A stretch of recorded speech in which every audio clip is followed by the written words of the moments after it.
This gold on me, like a Marcus Garvey. This gold on me, just like a Marcus Garvey. Yeah, this gold on me. All right, just today like a Marcus Garvey. on High Class TV, behind the lens, we have Derek Hogans, aka I.Sean. Go ahead and tell them a little bit about yourself before we get started. What's up? I'm I.Sean. From Chattanooga, hip hop artist. Yeah, that's what I do. Happy to be here, man. Happy to be with High Class. It's dope. Hey man, we appreciate you coming through and blessing the camera for us. You know, we all about the culture on this end, so it's all Yes, about sir. underground, giving the artists a platform. Yes, sir. Yes, sir. We're gonna jump right into these questions though, Sean. So me and you had a previous conversation, but give people an idea of where the name I.Sean came from and Okay. what other names that you've used in the past, and if you've released any music under those names. Yeah, so I.Sean came up with the name base. I used to be called Iggy Sean. And so I came to where I dropped the GTY, which, you know, I still get called that by some of my homies, but I want to make it more meaningful. So period is a very strong symbol. You know, it's the only symbol that you got to stop after you read. You stop at the period. So it makes you stop and collect your thoughts, come back in. So Sean. My middle name is LaShawn. So it makes me think about me, who I am. So every time I write it, sign it, whatever, like it's back to me. Keeps me grounded in a way. So yeah. Way to humble yourself and not get too big. Yeah. Just to always keep that. And then people, you know, my Instagram name's Pretty Darko. I get called that. Hey, that sounds like a shout out to the ASAP mob. Yeah, it is. You know what I'm saying? That came from Pretty Flacco, ASAP Rocky, you know what I'm saying? That's also something to come back on because that's a personal thing with being dark skinned, you know what I'm saying? Back when I was coming up, that shit was like, you got clown for that. So I made that turn back around Pretty Dark. Yeah, we win because light skins, we stay in everybody. Yeah. So y'all try to kill us. Yeah, well, we got it now, bro. I'm sorry, bro. It's a wrap. Man, I And ASAP Rocky is a big part of that, bro. Shout out to that. So that's really where, you know, he was a trendsetter, dark skin, bro. Jiggy nigga. You know what I'm saying? Absolutely. So he put on. So any other names besides? Yeah, that's really it. I mean, Iggy Sean, I.Sean. I dropped songs under Iggy Sean. Born Day, you can look it up on YouTube. Then I.Sean dropped my first EP. Black Shakespeare EP everywhere. Go get that. Yeah, that's a dope project. Yeah, man. Just dropped it beginning of the year, December 31st, January 1st. Bow. And start the year off right. And it's been dope, man. Been able to perform around the city and shit. So tell me about this Cookie Monster name. Cookie Monster. Oh, how did this come about? Okay, so Cookie Monster. That was my fraternity name when I went to Swanee, University of South, and there's a local fraternity, Gamma Sigma Phi, my dogs. And Cookie Monster was my fraternity name. Try to make it my rap name. That lasted one song. And then Iggy Sean came. So, but yeah, man, that's where that came from. It was funny. I can't tell you how that name kind of based. Yeah. But yeah. There's still some secrets for the fraternity. Yeah, you got to keep that on lock. But the homies know. Anybody watching, you know what it means. Yeah, if you know me for real, you know. All right, so you already mentioned you're from Chat. Yeah. But where are you officially from? Like, where was I born or wherever I grew up? So I was born in Knoxville. Okay, so K-Town, right up the road. Yeah, right up the road. But I moved here, moved in Chat when I was 4th grade, and been here ever since. So Chat really home for Yeah, that's home. That's home. Hey, ain't nothing wrong with that, man, because we the gateway to the South. Yeah, man, we really are. And then man, I'm very happy with Chat right now. We're on the path that we on as far as culturally and in the arts and music, bro. It's really great right now. So it's definitely on the shout rise, out to everybody that's doing their shit out there.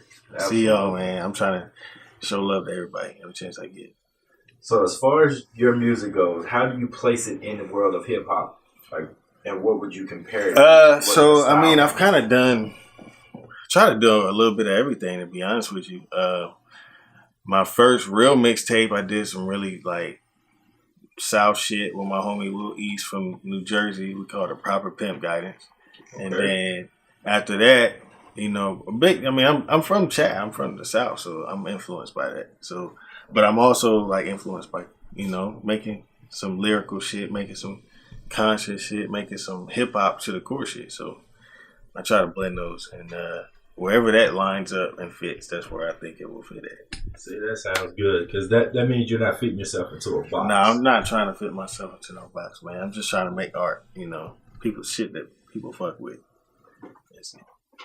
So, with your style of music, do you buy into the new wave with the triple cadence? No, I don't. I like it. I mean, it's cool, but now it's like watered down. But the thing about hip hop is it's always been a copycat league, bro.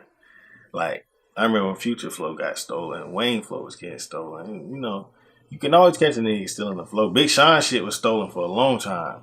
Never got credit for it. But you know the crazy part about that is that but now it's watered down. Old school hip hop, you couldn't dare sound like you couldn't. You get caught, and you still get caught now. But now it's like easier passes given out. Back then, like you sound like somebody you was getting clowned. Yeah, or you had to be really like you had to be killing the original. You had to be artist. killing. Yeah, you had to be killing. Yeah.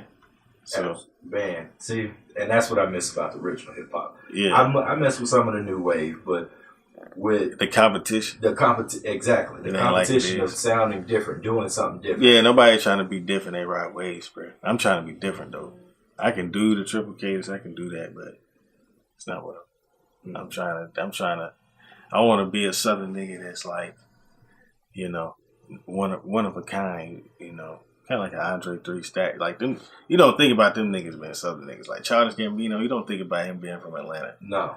You know what I mean? J. Cole from the North Carolina, but you don't think about right. That. So, you would if you didn't know that, you wouldn't know. And he shot out Fayetteville every chance he get, but he's a Southerner. Yeah, his style of music don't fit that box that they try to put you in. So you've already referenced some of your influences, but who would you consider your influences in life and in music, and why? In both, in life and music. Yeah. That's a good question. I mean, I try not to line musicians up with how I view life because I don't really want to see them. Like, I'm really big on like musicians they role models, but they not role models. Like, you can't line yourself up to what they do. You know what I'm saying? I think that when you're in that position, you have that platform, use it for good.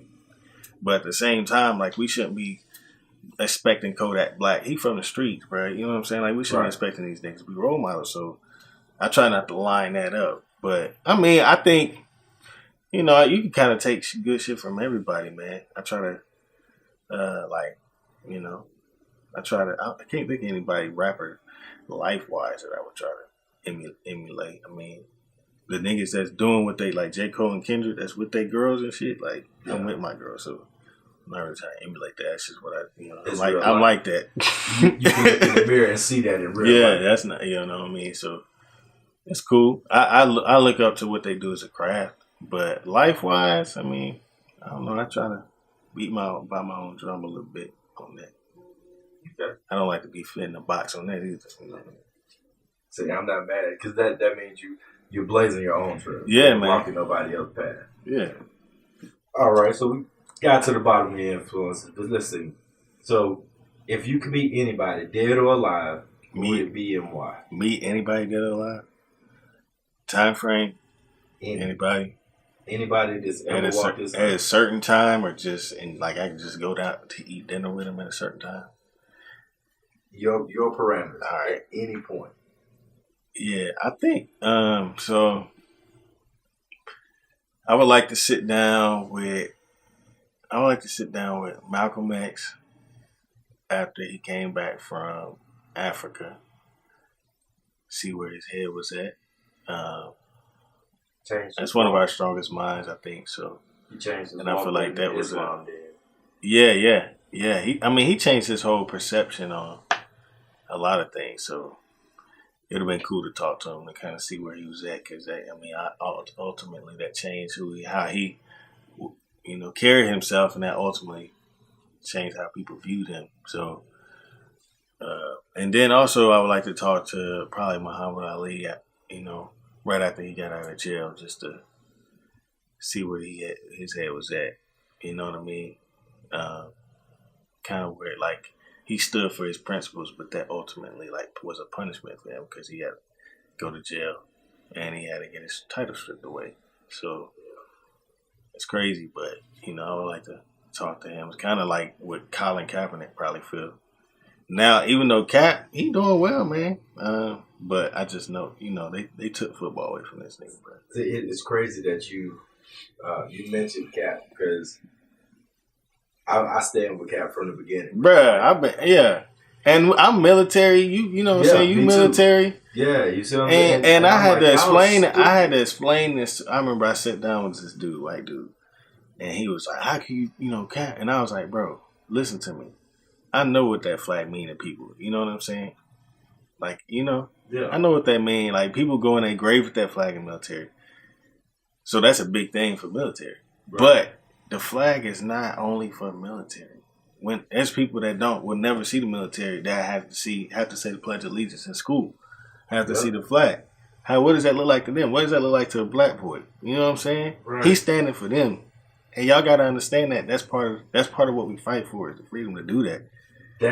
That's been my argument. So what's the argument here, man? Like there's a serious issue, and it's continuing, man. Stephon Clark got gunned down in his yard on camera. You know what I mean? And we just like, oh, well, you know, he should have. What you mean he should have, bro? They killed it. That's a murder. That is a murder. So they murdering people in Atlanta, man. His homeboy got gunned down. His name is Jamarian. That's right. It's called Justice for Jam. That's my homie's, like one of my homies' best friend. It's ridiculous. Shot 20 plus times, bro.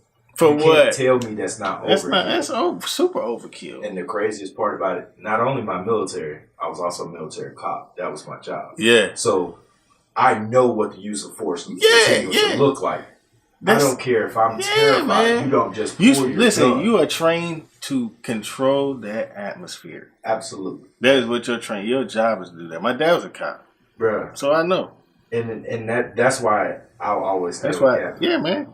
But I appreciate salute for that one, bro, because not many people understand that pinpoint. Yeah. As a prior service Army veteran, talking to people in the civilian world that are brainwashed into believing you're disrespecting the military. How you gonna tell me I was in the military? How you gonna tell me I'm disrespecting? What we're doing is actually representing what our military is fighting for. Yeah, man. It's my right. We just gotta understand, like, you know, you not even viewing the flag the same as the military. You speaking for people that, you know what I mean? We see it differently. You've never been a part of that lifestyle. Right. It is a totally different lifestyle than the life you live. Absolutely. And the life in the commercials and all that movie shit that they show y'all.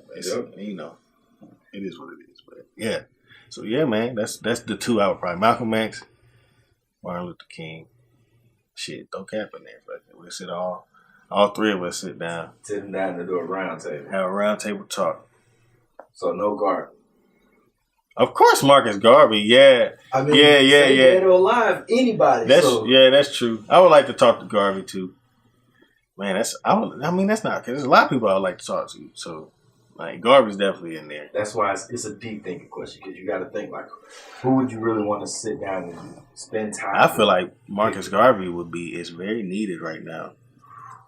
And what we got going on, we need a true black conscious mind. It's a lot. Yeah, because bullshit going on. The woke community, man, it's a mess. It's and I was happy about being, you know, woke. And I was like, man, we finally waking up. We finally like coming together. It's a when mess the woke right community fighting the woke community because you're not woke enough. Yeah, I mean, come on, man. Like, we still humans at the end of the day. Like, it's still dark skin, light skin, bro. That's all it is. It really is, another version. Man. It's another version. They trying to be smarter than y'all not even researching what y'all talking about. Mm-hmm. Making up shit. I saw a dude the other day. He said Meghan Markle is not black because her dad is white and the male carries the seed and whatever happens. Like, bruh.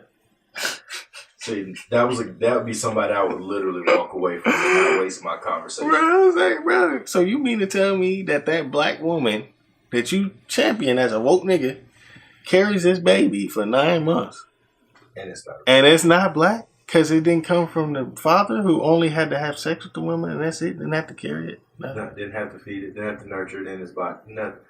So, and we all know the rule of thumb is if you got 10% of black. You black. The thing about mixed, like I got a mixed kid, so the thing about that is they gonna have the experience of 2 different cultures, regardless of, you know what I'm saying? Yeah. Like, so mixed kid can go either way. They can go this way or they can go that way. They have that in their blood to have that, and we don't really understand that as black people. White people don't fully understand that. So they kind of get left in the middle on like, where do they fit in? You know, what culture are they? But they're they can be, it's okay to be both. It's okay that Megan Merkel's a little white. And it's okay that J. Cole's a nigga. Right. You know what I'm saying? Like, they fit that. It all depends. See, that it just depends on the environment. But they still black. Megan Merkel is still viewed as a black girl. Exactly. Yeah. Look, let's take it a little step further in the music. All right, so we're going to take it into music. So we was talking about, the difference between having that 10%. We get it back to music. Let's say Joyner Lucas, Logic. Yeah.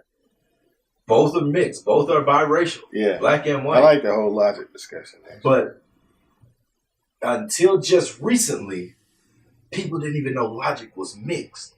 They considered him a white rapper. I always knew he was mixed. I've been listening to Logic before he blew up. Me too. And I told people this, like, before he blew up, before he cut his hair and all that shit, like, this nigga looked mixed, bro. He had curly. He looked lighter version of mixed. Right. He had curly hair, like, he was a little bit more. And what he rapped about being mixed, but he was just spitting bars at that time.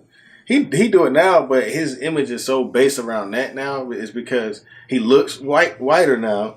And so, but he's like, it's the glasses, it's the glass, it's the look, and I think he kind of want that because it keeps his name in the mouth. Because I mean, at this point, like, if you don't know Logic mixed, then you and for me, like, and I don't like when people don't accept him that he like Logic is, you know what I mean? That's what I said with the whole white and black spectrum. Like, his environment around him was a little different than, J. Cole's or Drake's. You know what I'm saying? Like, right. It's a little different. So, why are we saying that he's still not part of us? Just because his environment's different. He still came up. He still got viewed a certain way as a kid. He still got treated a certain way as a kid because he didn't look like the kids in his class or whatever. Like, he said he had problems with his mom because she didn't like that he was black. You know what I'm saying? And that's why I said, look, bring. So who are we to say what his experience is? Like, you can't say that. But they both fit. They both biracial, but they fit in 2 totally different boxes. But that's the thing about biracial people. Like, you're not gonna fit them in a box because wherever they grow up or whatever environment they in. I don't know, because like you can't put Joyner Lucas in the same space that you put Logic in. As far as like looks. As far as looks or artists. Like, yeah, not an artist. No, nowhere near an artist. Like, I've been rocking with Joyner just as long as I've probably been rocking with Logic. Yeah. But Joyner just now starting to get his shine. Yeah, Joyner been around for a little bit. Right. Joyner Lucas is probably I like her is the Slick Rick of our generation because he is a storyteller. Yeah, that's rapper. good. I'm not a big Joyner fan, but I like that comparison. I would agree with that. He gives you a visual. I wish he would stop like doing this whole like calling people out shit though. Just rap, bro. Yeah, but see, that's the new wave now. If you're not calling someone out to start a beef for publicity, you're really not getting this. Yeah, but calling out Logic. But you know what I mean? Like, come on, bro. Yeah, or calling out it's something else. Like, you taking little shots at 21. Like, 21 Savage and Pump's listeners are not listening to you, Joyner Lucas. No. And your listeners are not listening to them. So what's really the benefit off of tagging at them? Like, I agree. Like, okay, yeah, these niggas is like, even though I fuck with 21, I don't fuck with Pump, but I fuck with 21 Savage. I agree. Like, these niggas is like, they about partying, and that's not what hip hop is, and people are upset about that. I understand that, but bro, when you in the game and he getting money and he able to provide to his family, and you doing the same shit, I feel like that's a little cheesy to be taking shots at them. Now the storytelling of Jordan Lucas and the videos and all, I wish he just rap, bro. You don't need to do all that shit. You good enough that you don't need to do that. Absolutely. See, I rock with 21 now. Yeah. When 21 first came out, I was like... When 21 first came out, I fucked with the Metro tape. After that, I was a 21 fan. Yeah. I no was heart. Like, he sounded like he just talking. I mean, I can't get into that. Yeah, he is like not really... He don't really add anything other than his just vocals, but... And Pump? I mean, you threw him out there? I got introduced to Pump from my 10-year-old. Like, hey, Dad, let's check out this song. Okay. Dang, dude, you realize he said 2 words 40 plus times? Yeah, I started to do a Gucci Gang freestyle. I still might, but... But the bad part is, now I want to hear it. Because I don't care... I'm a hip-hop head to my core. Yeah. But no matter how much you want to hold on to old hip-hop has changed every couple of generations. Yeah, and now this generation is just untwisted it. It's just going to change. So it's a new wave where it's not about weird... We're not used to this wave. And it's always kind of been around, but now it's like, it's crazy on the radio. Like, everything sounds the same, man. Yeah, absolutely. But, we're in that point right now. But I think hip-hop don't live on the radio anymore. No, it lives on the internet. It lives on the internet. Like, go to SoundCloud, I remember Dat Piff and live mixtapes and Spin Rilla, like, go to them. You know what I'm saying? My mixtapes. Now my mixtapes, now on, like, you know what I'm saying, Tidal, I was listening to The Recession today, bruh. You know what I'm saying? Like, you can go back and listen to anything you fucking want. Find any artist you want to fuck with. You don't have to be... That's where we at. So, they don't really live in the radio no more. That's where it's based off streams, which is another problem, but yeah, it is what it is. So now we done got back into the music. When did you officially start taking it seriously? So I started writing for real. I would say probably right before. So I did a song against Cookie Monster, like I said, and I remember I gave the song to a couple of my homies that went to Ole Miss, and me and the guy that made the beat, Ronnie Rockets. That's my homie. He made some of the beats on Black Shakespeare EP. But yeah, so we went down, and I remember we went to a party, and they was playing a song, and these like fraternity white dudes was like coming up to us rapping the lyrics. So after that, I was like, you know what, man, let me see what I can do. So right before I went in the military, me and my brother Darian, who's on one of the songs I just dropped this year, also called "Worry," but we was gonna come out with a mixtape called "We Two Kings." Okay. And I was I.Sean. That's when I started filming. That's when I made I.Sean, and we never finished it. We still might, but that's when I started writing for real. So yeah, and then after that, I went to the military, got some traction in Germany, did some music out there with some homies. Then that's when I really started like, all right, let's get it going. And I came back. So early 20s? Yeah, I would say, early 19, 20 range. When I started writing series. I was always writing, I was always writing some, people say start writing at 12. I was always writing poems and stuff. In like high school, I got in trouble for writing raps in school, but nothing, I count serious. Like, I'm trying to do this seriously. So when I started seriously writing, it was trying to feed the family now. 1920, yeah. And so that, yeah. So you mentioned that you're writing poems. You got any other hidden talents that you keep away from your musical audience? Beatbox, flip. I can beatbox. That's classic hip hop, right? That's classic. You know what I'm saying? Hey, bruh, that's what I grew up doing. My dad used to hit his damn cheek, listen to Fat Boys and shit. See? That's how you know you really been a hip hop. Bruh, man, I'm about the Fat Boys, Biz Markie or Biz Markie, bruh, beatbox.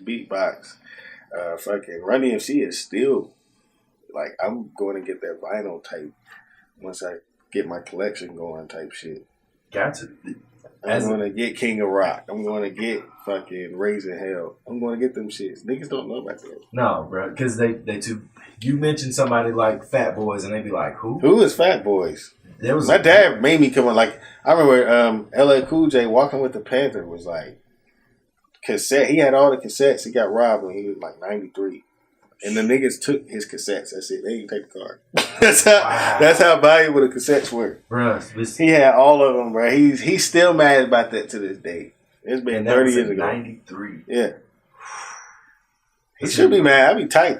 Yeah. Somebody came rob my shit, bro. And then you didn't. Valuable. You didn't take the car. You just took the tapes. You talking about petty before petty was even. That's that bullshit. Yeah. And it had to be somebody. I told him, I was like, it's somebody that knew you. Yeah, it's somebody that been in the car and knew the collection. That's all that was. Golly. You say Fat Boy now. That just made me think. You say Fat Boy now, and they say SE. You know the dude who do funny videos and rap. That's yeah. Fat Boy SE. They ain't gonna think about the original. Yeah, they're not gonna think about the Fat Boys. Man, okay. So, being that you do a lot of different types of music. The Childish Gambino, This Is America, video and song. How did that hit home for you personally? I enjoy. I am a art. You know, I like the visuals, man, and So I'm a fan of the visuals, man. Like that's really the initial why I fucked with it was just like the cinematography. Like I'm really big on that, and like the camera following around, really focused on him, and you couldn't see nothing else. And that, I know everybody was talking about that, but I noticed that off first visual. I didn't notice everything that was going on, but I noticed that was the goal, is to like distract you from the shit, and the shit that he was doing, the dancing, like the symbolism and everything was just dope, man. He's a genius, man. Donald Glover's the man. I'm a big fan of everything he's done. I fuck with it. I remember when he first came out with Geeks and Freaks or whatever. Yeah. And the video came out, I was like, bro, this nigga spit. Exactly. And like when you initially come across Donald Glover, I thought it was gonna be some bullshit. You think he's gonna be a corny rapper. Yeah. I was like, let me check him out. He probably just joking. And then his name is Childish. He came out with fire. And ever since then, bro, he's that nigga, bro. He's talented. With the Atlanta show, but the visuals for that, and I'm happy that it's crazy that the narrative has changed on that about him dating a white girl. Like the video is the most important thing, bro. Who cares about that other shit? Like, have you seen the white girl version? Nah, but I know I know who. I saw a clip of it. The girl that did that, she's a comedian too from Canada, and she did a video of a response to like Made in America. Yeah, just talking about the video, like her perspective of it. So for me, when I seen the clip, I was like, she probably made it out of a joke, but I didn't watch the whole thing. Brother, when I tell you, she took the whole concept and did the exact same video. Yeah, but about being a woman. Yeah. Oh, word. And This Is America. Okay. So, but it almost felt like, and I hate this word, cultural appropriation. Yeah. I hate that word. Yeah. Because nobody's culture is actually pure. It's shifted from somewhere, some other thing. It shifted. So, but with this video, that's all I could see. I'm like, you're distracting away from the message that this video is supposed to talk about that dialect that was supposed I think that's the problem right now we having with like women's rights versus black rights. Is like they're not always lining up. Yeah, and that's a pure example of that. But at the same time, like I'm a big supporter of women's rights too. At the same time, like from their perspective, that wasn't good timing to do that, and she could have did it in a different way. Mm-hmm. Absolutely. But the dialogue on women and understanding how women live is very important. Like Aziz Ansari got a show on Netflix, and it was a show about that, about how women they literally went. I think the show was where he went through kind of exactly what she went through in the same day, but it was totally different experiences. Mm-hmm.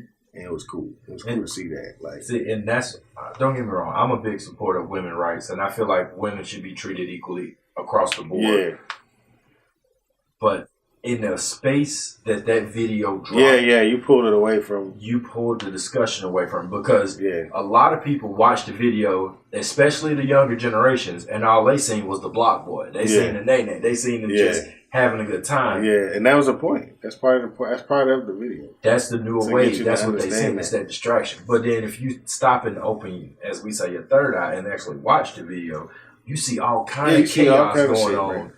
behind the scenes. The biggest symbolism, one of the biggest symbolism to me was the gun getting carried away safely after he was killing people. Like, our country is so protective of these guns, motherfuckers, bro. Man, absolutely. That's crazy because I just had a conversation with a guy about gun rights and gun these big school shootings that's been happening. Man. And it was like, so he asked me, so what do you think the root is? And I'm like, the two big factors for me, from my perspective, is access to guns. Mm-hmm. It's easy work. That's the bro. big, you can go to gun shows and just buy one, right? But this is kids, you know. This literally is like elementary, middle school. Bro. Oh yeah, you can get bro. People got like 18. Man, look. I ain't, but look, let's be real. These white people got like 18, 20 guns in their house. That's my problem. I've been around kids where that's the case, bro. Yeah, that's exactly so what like, I mean. You know what I mean? It's easy access to get to these and things. The parents have no idea. And idea. It's easy access to get. Some of these kids are just buying them online or buying them on, like, they go to mom and dad's name. Yeah, bro, go to gun shows. You can go to gun shows and just buy that mother. Seriously, bro. They not checking. Bro, those two factors, the access to guns, because kids of the shootings that's been happening, they don't have the ability to go buy guns in most cases, unless they look older. But we see that it's been white men who obviously don't look old enough to buy a gun. Yeah, these kids and the ability to be white and go buy it. Yeah, I know. That's the two big things. If you pull them back just a little bit, school shootings stop. Yeah. Because there's no access to it. Yeah. And you don't have the ability to do it. But in America, we live in, these cats, bro, the gun laws are way more important. Hell no. Than people's rights. Bro, they not, and that was a big part of the video, bro. And that was a symbol that wasn't even really highlighted like it should. Like, people care about them motherfuckers too much. I lived in Europe. Bro, ain't no guns over there.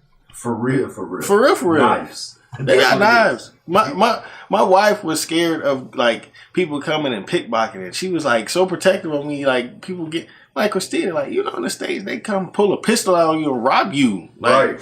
I'm not worried about these. They